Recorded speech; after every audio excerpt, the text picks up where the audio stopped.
just living my sweet tall grass fantasy with these overalls, and I think these movies are the direct cause of this struggle. And you know, if you want to struggle yourself, watch these movies! Hi guys, welcome back to my channel. It's been a little bit since I made a video, but I'm back into it, and I'm going to be talking about movies that have disturbed me beyond belief that may or may not have praying for my downfall. These movies you probably have all heard of or all seen already, so, you know, I'm not afraid to get a little mainstream up in here. So, I'm gonna tell y'all about them and give you the rundown. I do recommend all these movies, but this is the warning. This is me warning you to beware. The first movie I'm going to be talking about is the reimagining of Suspiria by Luca Guadagnino. He also directed Call Me By Your Name.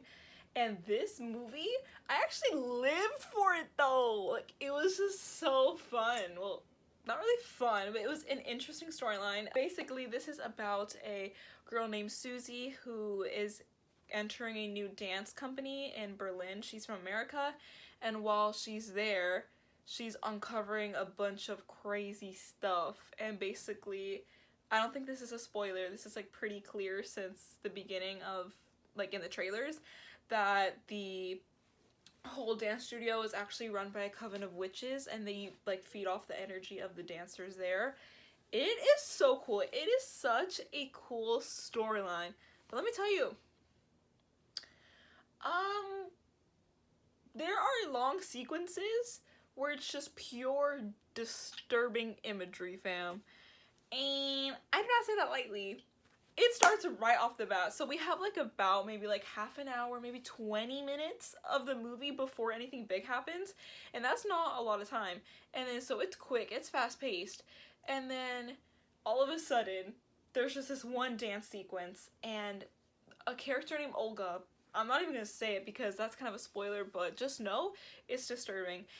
What I really liked about it though is that it wasn't just like disturbing or gory just to be that way. It had a purpose, it had an intention to, you know, further drive like the storyline and the plot. So because of that, you know, I was a fan of it. It was shot almost like a foreign film. Like, there's just these really long takes. Like, the cinematography is so beautiful, like it's just so good, and the whole like color palette, the whole aesthetics of the movie, amazing. Next two movies are from the same director, Ari Aster. These are really hyped up movies, Hereditary and Midsommar, or Midsommar. Sorry if I pronounced any of those wrong, but there's literally a reason to why they're so hyped up. Both movies, there's just like sequences where you're like, what the heck is happening? Why? What? Just why?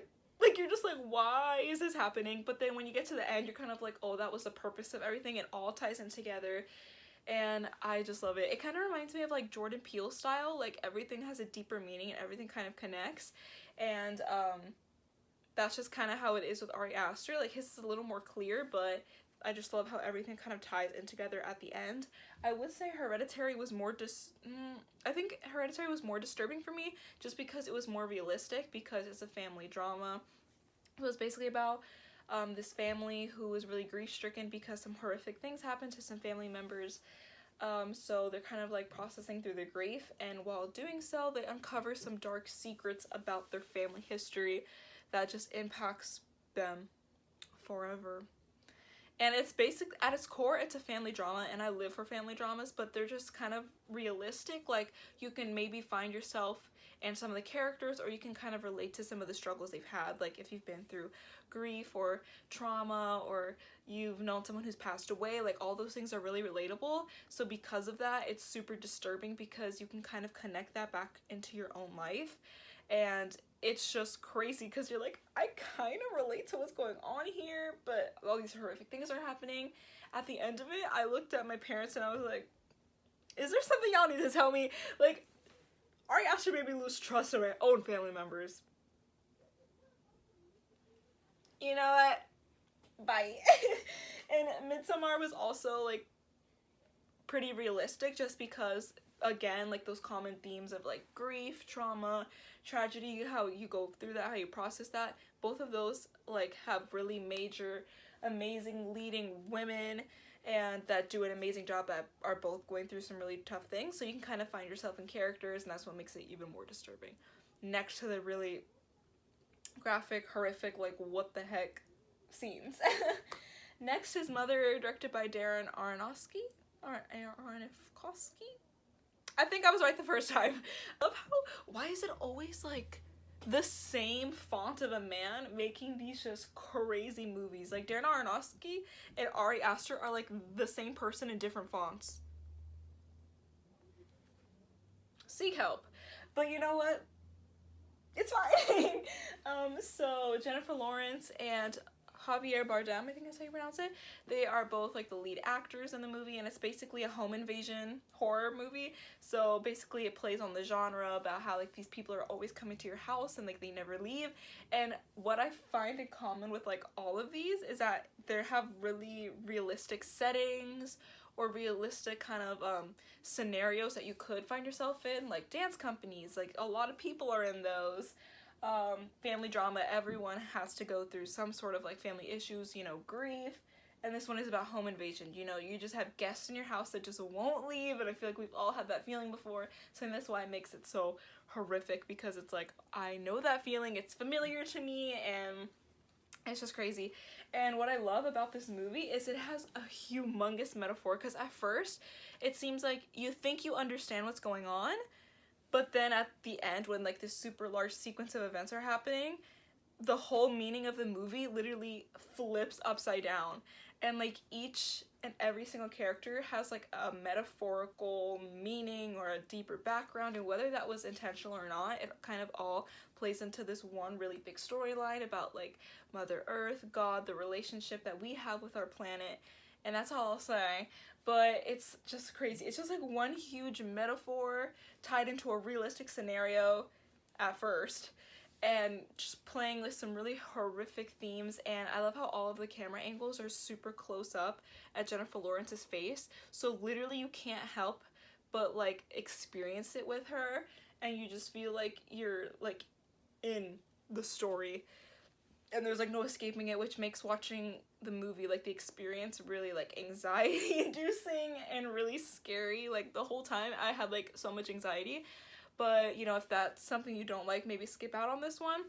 I love the whole metaphor about it. I watched like Mother Explained like 5 billion times. It's just amazing. And the next movie I'm gonna be talking about is Gone Girl. Who directs this?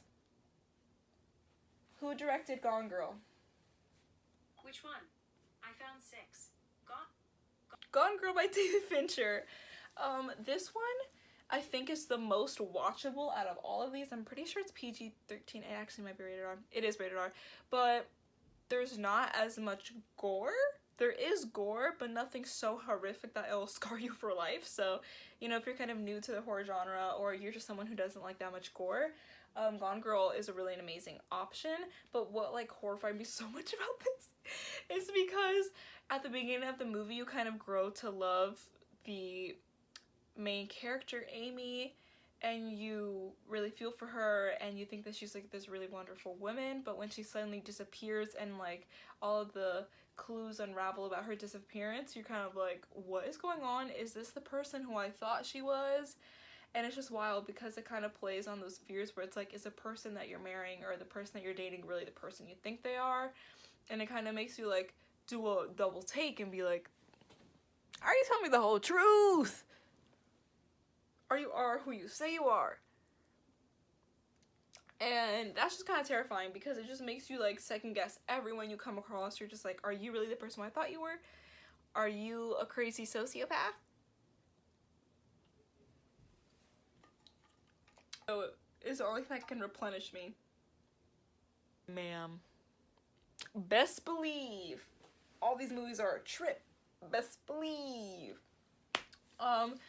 And to cope with this, you know, I'm just watching RuPaul's Drag Race. I've been watching that show since middle school, but now it's, you know, at an all-time high, because I'm really trying to like regroup my brain and, you know, let me see the light for a second. Let me see the light.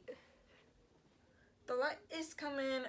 Let me see it, because right now I can't seem to find it, because of these movies. So if you're ever feeling like, wow, I just really want to be impacted right now, like I want to feel something, watch one of these. You'll feel something, girl. You'll feel something. So you know what, Miss Vanjie, bye. Miss Vanjie, Miss Vanjie, Miss Vanjie.